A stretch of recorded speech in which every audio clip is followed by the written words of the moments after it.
Avec la première capsule, nous avons retracé l'histoire de l'hôpital Saint-Boniface.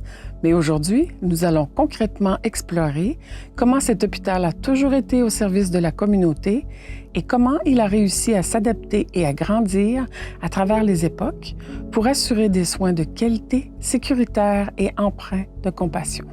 À l'origine de l'hôpital Saint-Boniface, il y a les Sœurs de la Charité de Montréal, aussi appelées les Sœurs Grises, dont la mission est de venir en aide à toute personne dans le besoin, sans distinction, quelle que soit leur religion, origine ethnique ou niveau socio-économique. L'évêque de Saint-Boniface, Monseigneur Provencher, a lancé un appel pour faire venir des religieuses au Manitoba.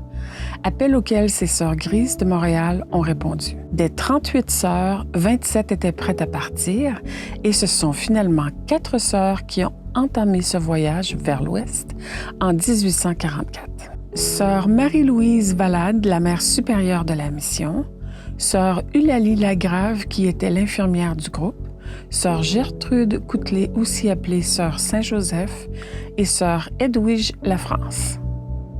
Les 4 femmes de foi ont commencé à s'occuper des malades dans un couvent, mais aussi d'orphelins et de personnes âgées et en situation de handicap.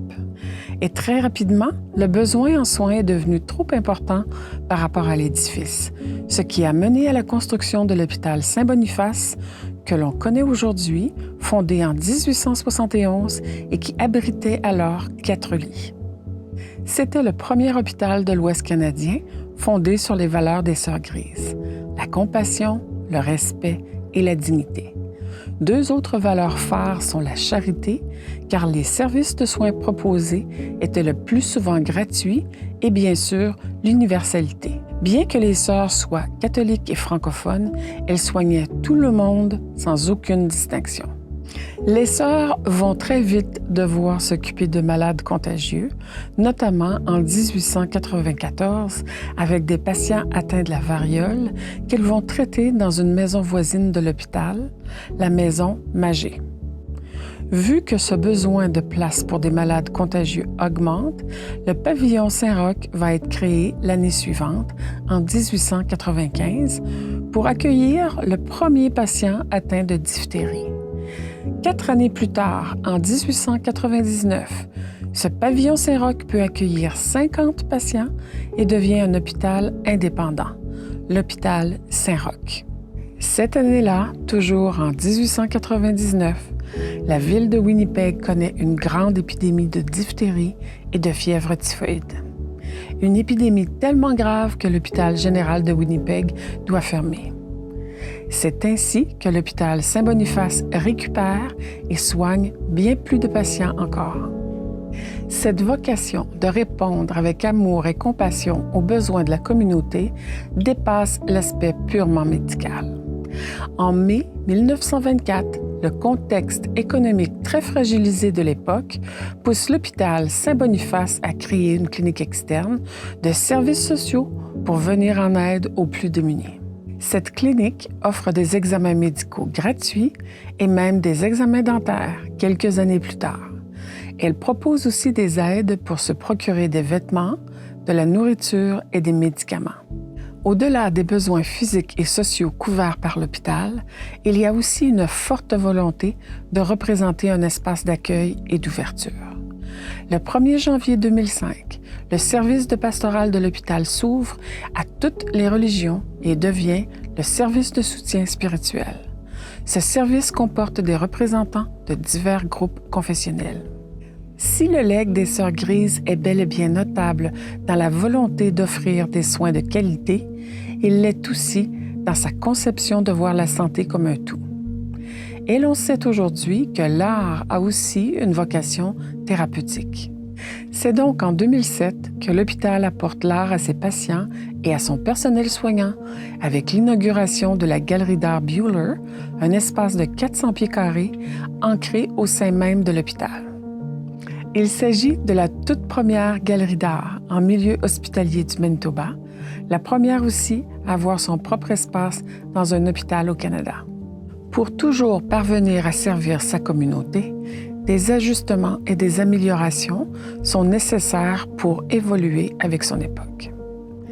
L'hôpital Saint-Boniface est un établissement qui est toujours parvenu et qui parvient encore à s'adapter aux besoins des différentes époques. En 1974, par exemple, l'espérance de vie est devenue bien plus importante que ce qu'elle était il y a un siècle auparavant, notamment parce que les aînés ou personnes en situation de handicap vivent plus longtemps. Et les sœurs étaient présentes pour répondre à ces nouveaux besoins avec la création d'une nouvelle unité de soins prolongés de 200 lits pour cette nouvelle tranche de la population avec des soins palliatifs en parallèle. Cette faculté d'adaptation pour mieux répondre aux besoins de la communauté s'est aussi vue avec des réaménagements du département des urgences. Ou encore, en juin 1999, avec la création de nouvelles salles d'examen et un réaménagement des laboratoires de cathétérisme cardiaque, et 10 années plus tard, de nouvelles salles d'attente et de triage. Et ce n'est qu'un exemple d'amélioration. La maternité ou encore l'unité des soins intensifs ont aussi été retravaillés pour offrir l'accueil et les soins nécessaires à la communauté.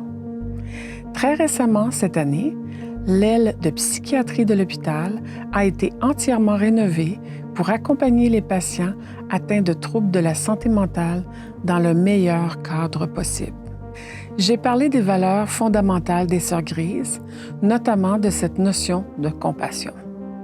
C'est d'ailleurs aussi une valeur très présente chez le personnel soignant.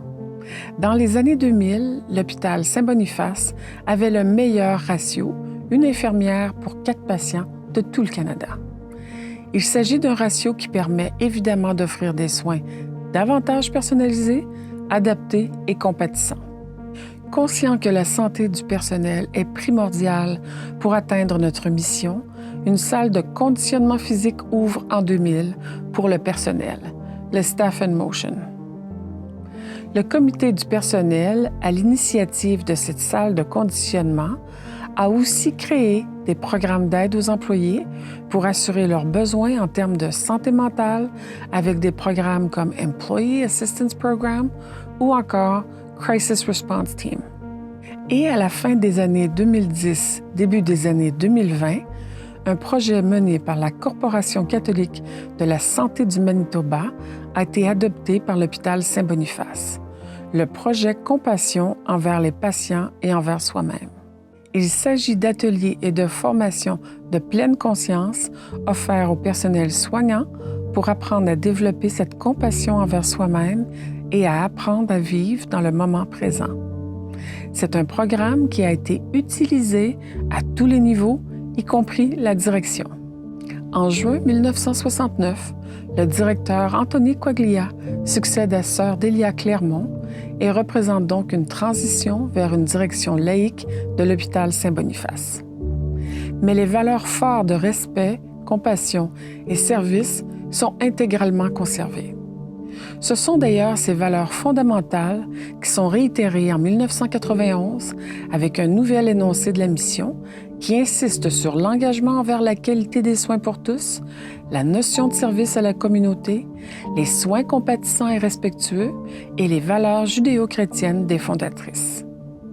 Nos valeurs fondatrices sont incluses dans les plans stratégiques de notre institution afin que notre cap soit toujours mis sur la compassion et la dignité. Prenons par exemple l'initiative « À chaque pas, vous nous rendez meilleurs ». Il s'agit d'un regroupement de membres du personnel de tous les secteurs pour travailler ensemble sur différentes missions autour de l'hôpital Saint-Boniface, telles que l'amélioration de la qualité de vie et de travail ou encore la communication interne. Regardons aussi le plus récent plan stratégique 2020-2023 qui met l'humain au centre de l'action. Un plan qui nous a d'ailleurs amené à développer la première charte des patients. Ce document veille à énoncer les droits fondamentaux des patients tout en valorisant leur responsabilisation active au mieux de leurs capacités dans leur traitement et en collaboration avec nos équipes soignantes.